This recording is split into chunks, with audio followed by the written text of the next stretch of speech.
Georgia heat shimmered across the concrete tarmac of Hunter Army Airfield as 77-year-old Tom Mackenzie pushed his tool cart toward the row of C-130 Hercules aircraft lined up like sleeping giants in the morning sun. His weathered face, carved deep by decades of Georgia summers and experiences that nobody on this airfield had ever bothered to ask about, remained focused on his methodical work despite the slight tremor in his hands that came with age. The faded red work shirt he wore daily hung loose on his lean frame, the fabric soft from countless washings and permanently marked by honest sweat stains and hydraulic fluid, paired with blue jeans worn thin at the knees and brown work boots that had lost their shine years ago. His neatly trimmed white beard caught the morning breeze as he approached the aircraft with the deliberate precision of a man who understood that lives depended on proper maintenance, even if others saw him as nothing more than the old mechanic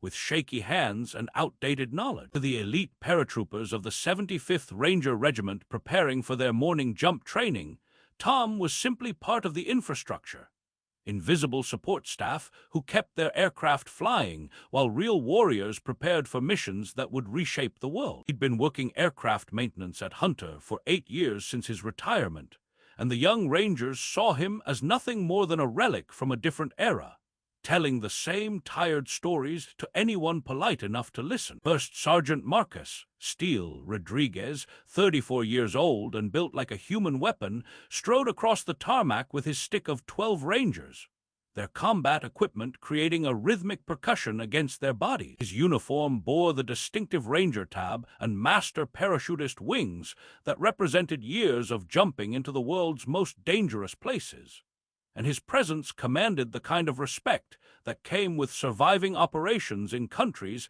that didn't exist on official maps. Morning had started with pre-jump inspections, the Rangers methodically checking their MC-6 parachutes with religious attention to detail.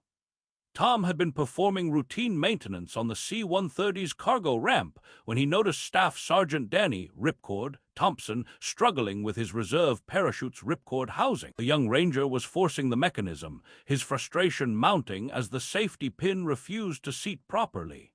"Sergeant," Tom said quietly, approaching with his tool cart, "that pin's got a specific orientation. Quarter turn counterclockwise, then it'll slide right in. You're fighting the spring tension instead of working with it."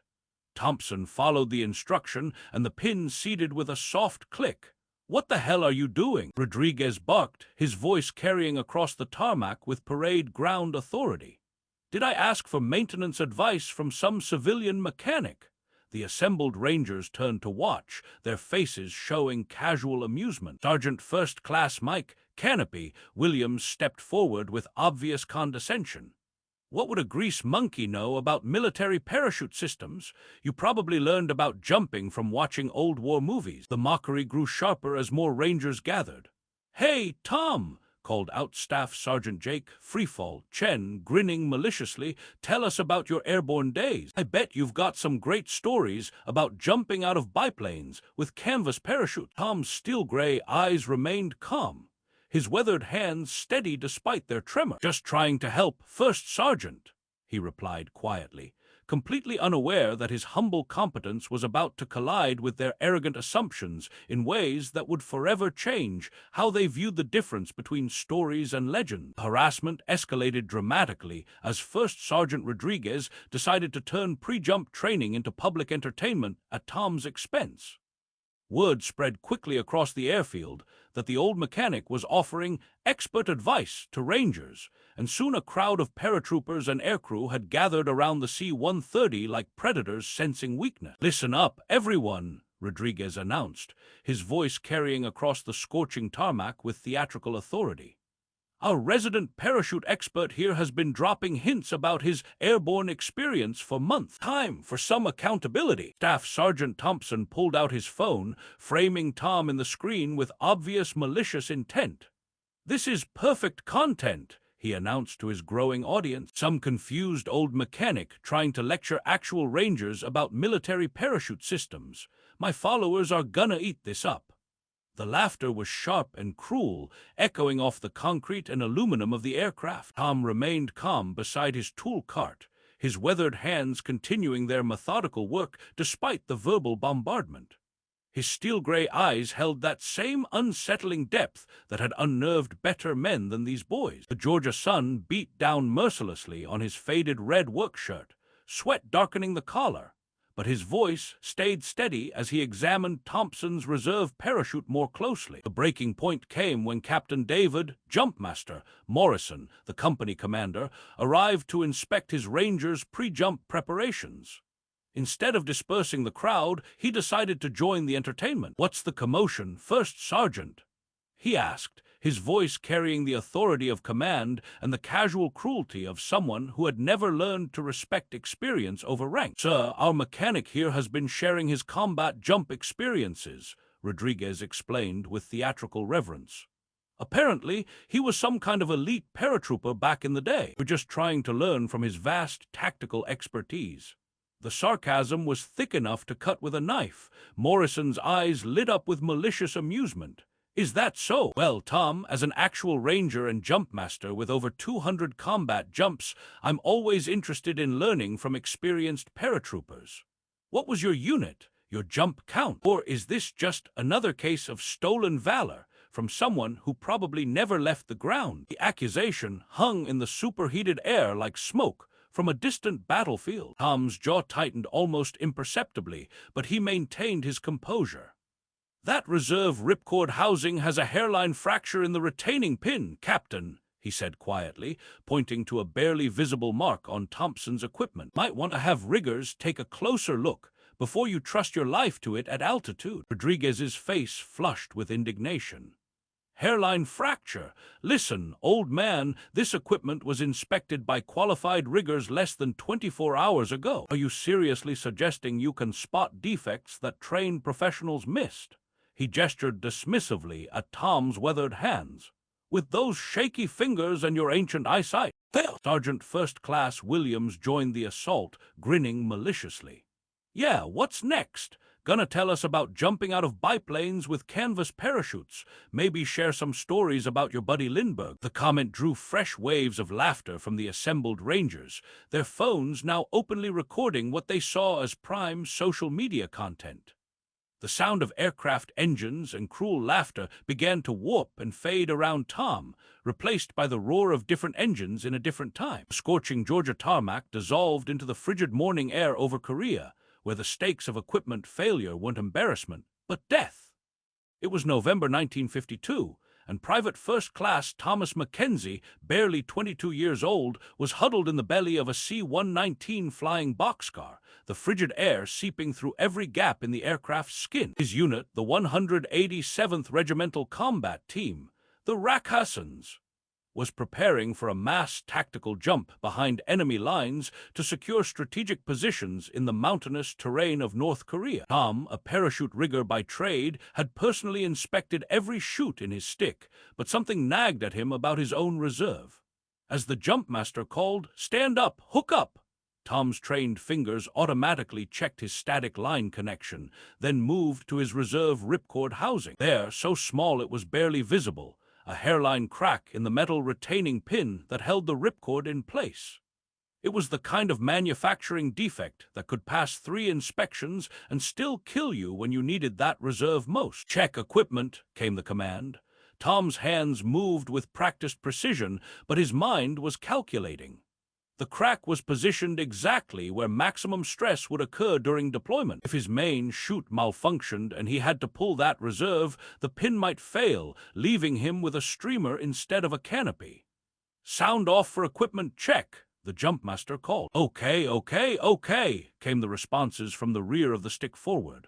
When Tom's turn came, he made a split-second decision that would save his life. Instead of calling "okay," he called out "equipment check" and pointed to his reserve. The jumpmaster, a grizzled sergeant who'd made more combat jumps than most men had training jumps, took one look at the hairline crack and immediately swapped Tom's reserve with a spare. "Good eye, rigger," he'd said simply. "That would have killed you clean." The memory dissolved as Morrison's voice cut through the Georgia heat. "Are you even listening, old man?" Morrison snarled. "What makes you think you know more about military parachute operations than trained airborne rangers?" Fail! Tom's steel-gray eyes refocused on the young captain, seeing not the arrogant officer before him, but another young paratrooper who might not understand that attention to detail was the difference between coming home and being carried home. "Experience, Captain," he replied quietly, his voice carrying the weight of memories and hard-won wisdom. "Sometimes the most important lessons can't be taught in a classroom or learned from a manual. They have to be earned." Captain Morrison's harassment reached a fever pitch as the morning sun intensified across Hunter Army Airfield, transforming what had started as casual mockery into a public tribunal with Tom as the accused. "Listen up, everyone," Morrison announced, his voice echoing across the scorching tarmac with theatrical authority that drew personnel from adjacent aircraft and maintenance areas. "Our resident parachute expert here has been telling jump stories for months, dropping hints about his combat experience. Time to put up or shut up, old man." The crowd swelled to over 40 Rangers, aircrew, and maintenance personnel, their phones openly recording what they expected to be prime social media content. The exposure of another stolen valor case. First Sergeant Rodriguez stepped forward with renewed malicious energy, feeding off his captain's vindictive momentum. "Yeah, what's your real story, Tom? Supply clerk who watched the war from a safe distance? Motor pool hero who never left the ground? Or did you just buy that Airborne veteran cap at a surplus store and decide to play pretend?" Staff Sergeant Thompson held his phone prominently, framing Tom for his followers. "This is perfect content," he announced. "Some confused old mechanic trying to lecture actual Rangers about military parachute operations. Hashtag stolen valor, hashtag delusional civilian." The laughter grew sharper, meaner, as the crowd fed off each other's cruelty. The breaking point came when Morrison issued his ultimatum, his voice dropping to a dangerous whisper that somehow carried to every corner of the gathered crowd. "That's it, Tom. You're done offering parachute advice in my area of operations. Either prove you're who you've been implying you are, or admit you're a fraud and we'll let base security sort this out." He gestured dramatically toward his Rangers. "Rodriguez, Thompson, Williams, escort Mr. Mackenzie to the base commander's office. Let's get this stolen valor case documented properly." Tom's weathered hands remained steady on his tool cart handle despite the verbal bombardment, his steel-gray eyes holding a depth that none of them could understand. The accusation of stolen valor hung in the superheated air like cordite smoke, sharp and poisonous. "Captain," he said quietly, his gravelly voice cutting through the noise, "that reserve ripcord housing has internal corrosion around the retaining pin. It'll pass visual inspection, but under deployment stress at altitude, that pin will shear clean off. Sergeant Thompson will have a streamer, not a canopy." The specific technical terminology and tactical precision of his response sent a chill through Command Sergeant Major Robert Airborne Martinez, who had been watching the spectacle from across the tarmac with growing recognition. At 58, with 36 years in the airborne community, Martinez was a living institution within the 75th Ranger Regiment, a man whose quiet intensity could silence a room full of Rangers with a single glance. He had witnessed countless young officers come and go, but rarely had he seen such a blatant display of disrespect toward an elder, especially one whose bearing radiated the unmistakable aura of a man who had earned his knowledge through blood and altitude. As Morrison prepared for his final assault, Martinez studied Tom with the analytical precision that had kept him alive through decades of combat operations. The way the old man held himself despite his age, shoulders unconsciously squared in the airborne manner, weight balanced on the balls of his feet, ready to move, controlled breathing under extreme pressure. The eyes that seemed to catalog every detail of the parachute equipment while processing crowd dynamics.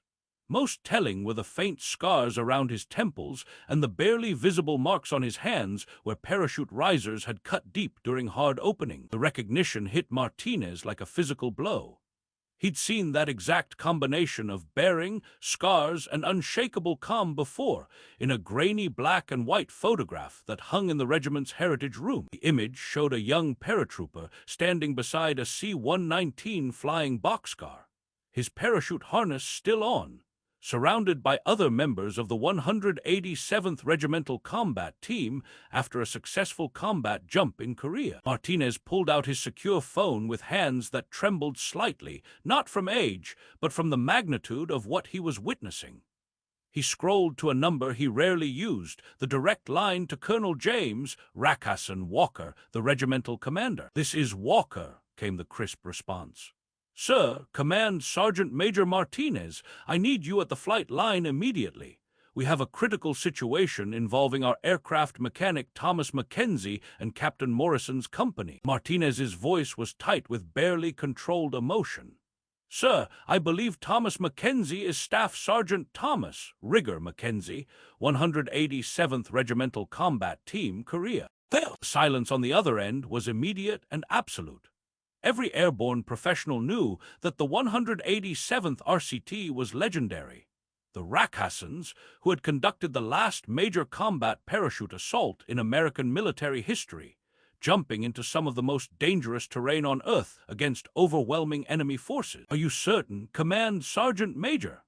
Walker's voice had lost all traces of casual conversation, replaced by the sharp focus of a commander facing a crisis. "The bearing, the specific parachute knowledge, the scars consistent with hard openings and combat operations," Martinez replied, watching as Morrison prepared to physically escort Tom from his post. "Sir, if I'm right about who this man is, what's happening here isn't just disrespectful. It's a desecration of everything we stand for." The recognition chain was now racing through the highest levels of the 75th Ranger Regiment, carried by airborne professionals who understood that Morrison was about to commit an act of sacrilege against one of the most legendary paratroopers in American military history. Phones rang in offices throughout the base, awakening memories of heroes thought lost to time and setting in motion a response that would forever change how the young Rangers viewed the difference between arrogance and the hard-won wisdom earned in the frozen skies over enemy territory. The scorching Georgia heat pressed down on Hunter Army Airfield like a physical weight, but the sound that suddenly cut through the roar of engines and shouted commands wasn't the usual background noise. A convoy of 3 black SUVs bearing Ranger Regiment plates roared to a synchronized halt near the C-130 flight line, followed by the regimental commander's staff car flying the distinctive pennant that made every Ranger on the base snap to attention. The vehicle's doors opened in perfect military precision, disgorging a collection of senior officers whose combined presence radiated an authority that could silence an entire airborne division. Colonel James Rakasson Walker emerged first, his multicam uniform immaculate despite the urgency of his arrival. At 56, Walker was a living legend within the airborne community, lean, gray-haired, with steel-blue eyes that had seen too much in too many drop zones around the world. His chest bore ribbons from operations that officially never happened, including the coveted Combat Infantry Badge and Master Parachutist Badge with multiple combat stars. Behind him stepped Command Sergeant Major Robert Airborne Martinez, his presence like a physical force, weathered face of a man who had lived under canopies and rode a wash for nearly 4 decades. The assembled Rangers and aircrew on the tarmac snapped to rigid attention in uneven waves as the command element approached, their earlier mockery and laughter dying instantly. Captain Morrison froze mid-gesture, his hand still hovering near Tom's shoulder, the color draining from his face as he realized the magnitude of command attention now focused on his harassment of the old mechanic. The phones that had been recording Tom's supposed humiliation were hastily pocketed, replaced by the cold realization that their casual cruelty had somehow reached the highest levels of regimental command. Walker didn't look at them first. His eyes went straight to the elderly mechanic in the faded red work shirt standing beside a battered tool cart, framed by the hulking fuselage of the C-130. Tom's weathered hands rested lightly on the cart handle, his steel-gray eyes calm, watching the approach without flinching. For a long heartbeat, the noise of the flight line seemed to fade, leaving only the sound of boots on hot concrete. The colonel stopped directly in front of Tom, close enough to see the faint riser scars on his hands, the sun-bleached fabric of the red shirt, the slight tremor in his fingers that somehow hadn't affected a single tool he'd touched all morning. When he spoke, his voice carried easily over the assembled Rangers without needing to rise above a controlled parade ground pitch. "Mr. Mackenzie," Walker said, his voice carrying across the silent flight line with resonating authority that seemed to vibrate through the aircraft's aluminum skin. "I need to ask you directly. Are you Staff Sergeant Thomas Rigger Mackenzie, 187th Regimental Combat Team, Korea, 1952 to 1953? The question hung in the superheated air like smoke from a distant battlefield. Tom's weathered hands stilled on his tool cart, and for a moment something flickered behind his steel-gray eyes, not fear, but the profound weight of memories, of frozen mornings at 12,000 feet, of parachutes that meant the difference between mission success and catastrophic failure. He straightened slightly, and despite his age and humble work clothes, his posture held the unmistakable bearing of a man who had once fallen from the sky into enemy territory with nothing but his training and the silk above his head. "Was Colonel," Tom replied quietly, his gravelly voice carrying a weight that made every ranger on the flight line lean forward. "Long time ago." There was a slight tightening at the corners of Walker's eyes, the only outward sign of the impact. Then he drew himself to full attention, heels together on the hot concrete, back ramrod straight.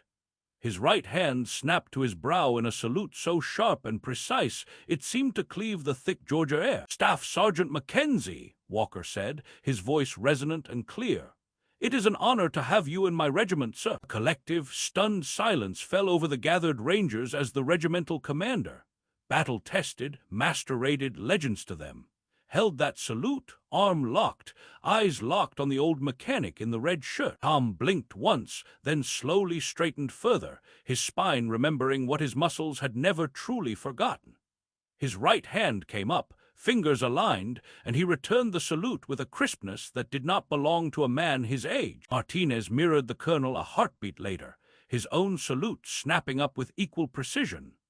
Down the line, several older NCOs who understood exactly what they were seeing found their chins lifting almost involuntarily. When Walker finally lowered his hand, he turned in one smooth motion to face his regiment.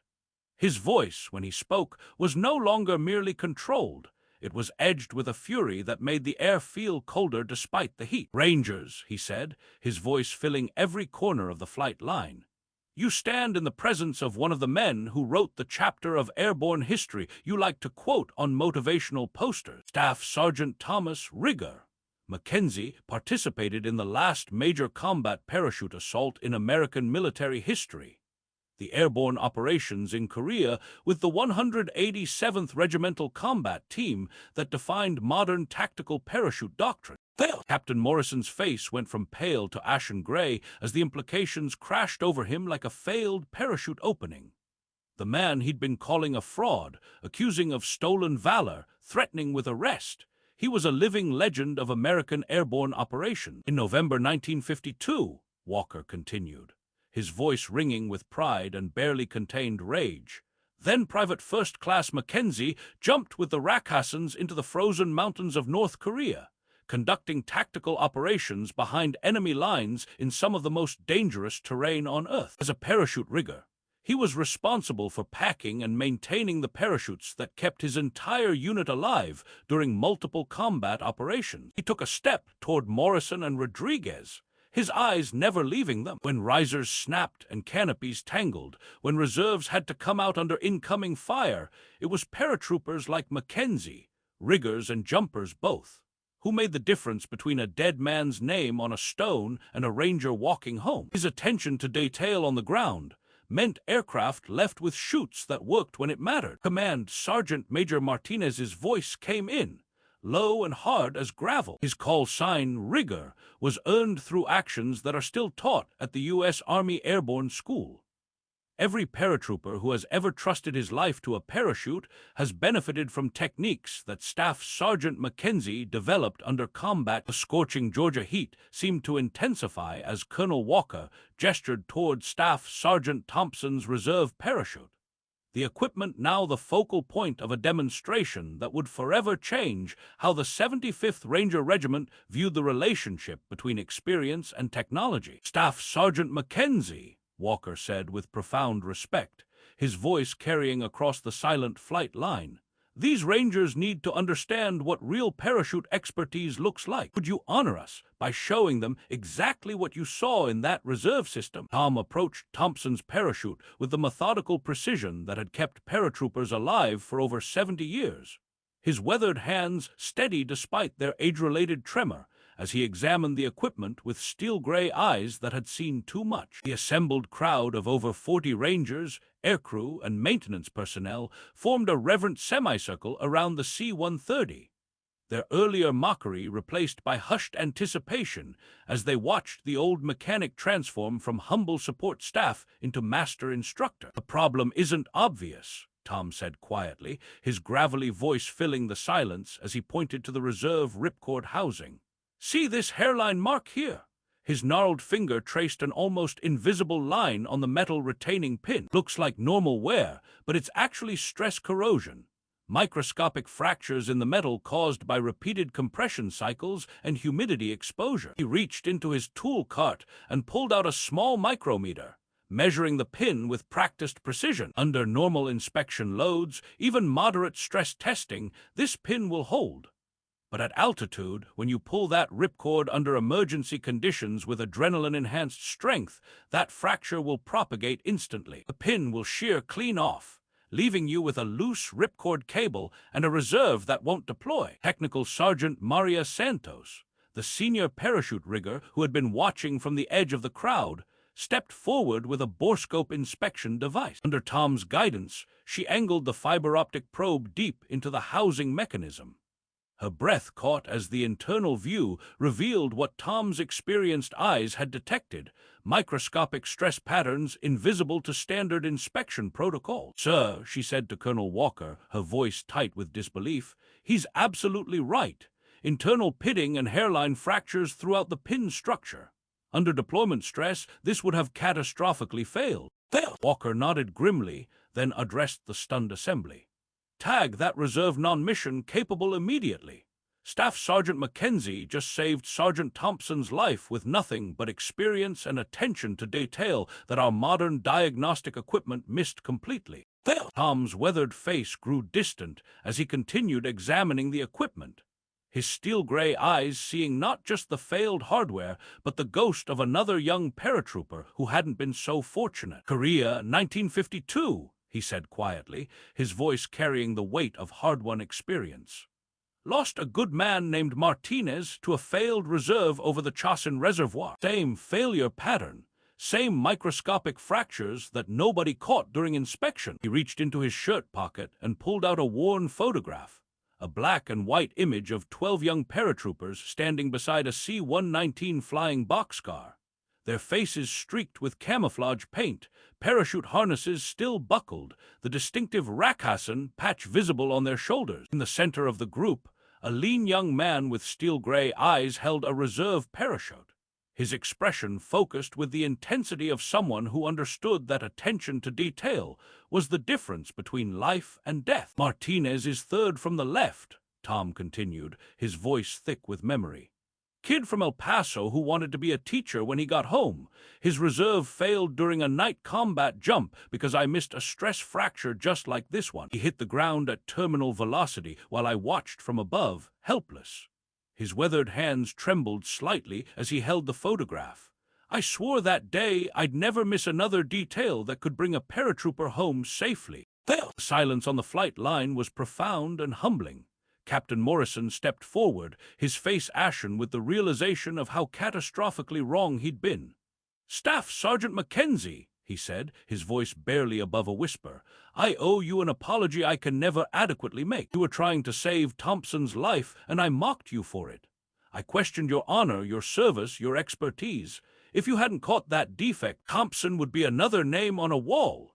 Tom finished quietly, meeting the young captain's eyes. "That's why we check equipment, son, not because regulations say so, but because someone trusts their life to our work. Martinez trusted me, and I let him down. Every parachute I've touched since then carries his memory." Colonel Walker stepped forward, his expression shifting from professional respect to something approaching reverence. He reached into his own pocket and withdrew something that caught the Georgia sun, a set of worn silver master parachutist wings, polished smooth by decades of handling. "Staff Sergeant Mackenzie," he said formally, "these belong to you." Tom looked at the wings with recognition. His own badge, somehow recovered from his personnel files and brought to this moment. Walker stepped closer, his voice dropping to address Tom directly but loud enough for all to hear. "Rangers," Walker announced, "you are looking at master parachutist wings earned through more than 300 jumps, 47 of them under combat conditions in Korea. These wings were not given. They were earned the hard way, out the door in the dark, into places most of you have only seen in history books." Walker carefully pinned the wings to Tom's faded red work shirt, the silver metal stark against the sun-bleached fabric. As he did so, he rendered another sharp salute, held it for a long moment, then stepped back. "Staff Sergeant Mackenzie, these Rangers serve in the shadow of what you and men like you already paid for in blood and altitude." The transformation that followed was immediate and profound. Tom, still wearing his humble work clothes but now bearing the visible symbol of his expertise, became the focal point not of mockery but of genuine respect. Rangers approached with real questions about equipment, about jump procedures, about the lessons that couldn't be learned from manuals. Colonel Walker's voice carried across the flight line with absolute authority. "Effective immediately, Staff Sergeant Mackenzie will serve as our regimental senior parachute advisor. His primary duty will be establishing the Mackenzie Protocol, a comprehensive training program integrating traditional rigger expertise with modern parachute technology. Every ranger, every rigger, every jump master in this regiment will learn from his experience." Tom nodded slowly, his weathered features showing quiet satisfaction. "I'd be honored, Colonel, but I still want to keep my maintenance duties. There's something about working on the aircraft that carry these boys, making sure the birds are ready when the mission calls. That's important work, too." The weeks that followed brought gradual but profound change to Hunter Army Airfield. Morrison, facing career consequences for his conduct, was reassigned to the rigger detachment, where he became Tom's most dedicated student. The captain who had once mocked the old mechanic now spent hours learning not just the technical aspects of parachute maintenance, but the deeper lessons about humility, respect, and the value of experience over rank. Every Friday afternoon, the base heritage room filled with Rangers as Tom, still in his faded red work shirt and worn boots, shared stories not of personal glory, but of young paratroopers who had trusted their lives to silk and static lines. He spoke of Martinez, the teacher who never made it home, and of the freezing Korean nights where a single frayed cord could mean the difference between survival and a frozen grave. The casual disrespect that had once characterized interactions with the old mechanic was replaced by respectful greetings of "Good morning, Staff Sergeant," and the understanding that the greatest expertise often walks among us in work clothes, asking for nothing more than the chance to honor the memory of those who trusted their lives to our hands. 6 months later, during a pre-deployment equipment inspection, a young ranger fresh from Airborne school noticed Tom quietly examining a reserve parachute in the background. "Colonel," he asked Walker, "why is the mechanic inspecting our chutes?" The room fell silent. Every veteran of that scorching morning on the tarmac turned to stare at the young ranger with expressions of disbelief. Walker smiled grimly. "Because, Private, before any of us were here, men like him were jumping into enemy territory with equipment they'd personally inspected and packed. And because everyone in this regiment, from the newest private to me, jumps in the shadow of what men like him already paid for in blood." After the inspection, the young ranger found his way to Tom's maintenance bay, where the old paratrooper sat alone, looking at his master parachutist badge now properly displayed on his desk, alongside the faded photograph of 12 young Racassans who had trusted him to bring them home safely. "Staff Sergeant Mackenzie," the ranger asked quietly, "Sir, could you teach me about parachute rigging?" Tom looked at him, then at the badge with its multiple combat stars, and finally back to the young soldier. He patted the workbench beside him. "Sit down, son," he said. "It's not really about the parachutes. It's about the paratroopers who trust you to pack them right. But I'll tell you what I remember about keeping that promise." And in that quiet maintenance bay, as Georgia rain began its evening rhythm against the hangar windows, another link was forged in a chain stretching back through frozen Korean skies. through combat jumps and failed reserves, through the ghosts of paratroopers who had fallen from the sky trusting someone else to bring them safely to Earth. A chain of riggers and jumpers who understood that true airborne excellence doesn't announce itself with fancy equipment or advanced degrees. It endures, humbly, in faded red shirts and maintenance hangars, waiting for someone worthy to ask the right questions and listen to the answers that keep the next generation of paratroopers alive. Tom Mackenzie continued his quiet service, but now he worked among rangers who understood that legends don't always live in museums or award ceremonies. Sometimes they organize tools in aircraft hangars, checking equipment and maintaining the machines that carry warriors into battle, carrying a lifetime of hard-won knowledge and the profound responsibility of keeping